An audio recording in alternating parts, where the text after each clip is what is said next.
నారాయణ, గోవింద, నీకు కొద్దిగా అయినా మనస్సాక్షి ఉందా? 20 గంటలు కాళ్ళనొప్పితో నేను నిలబడి ఉన్నాను నీ దర్శనం కొరకు.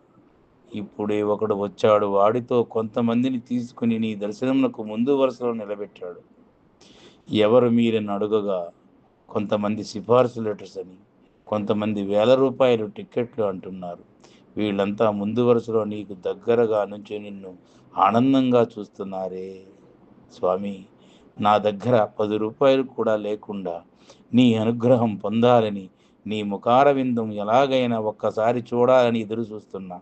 ఇంత కష్టముతో వచ్చిన నన్ను చూడనీయకుండా వీళ్ళంతా ముందు వరుసలో నిలబడితే, నువ్వు ఇక్కడ నిజంగా ఉన్నావా లేదా అని నాకు బాధతో నేను విన్నవించుకుంటున్నాను స్వామి అనగా, వెంటనే భగవంతుడు ఇలా అన్నాడు, ఎందుకు అవసరపడతావు?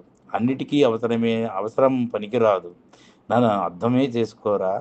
ఈ సిఫార్సు లెటర్ వచ్చిన వారిని వేలు వేలు ఇచ్చి వెంటనే పరిగెత్తుకు వచ్చి ముందు వరుసలో నిలబడి వాళ్ళు నన్ను చూస్తున్నారు అంతే. నేను మాత్రం కాళ్ళ నొప్పులతో 20 గంటలు నిలబడి నా దర్శనానికి వచ్చావు.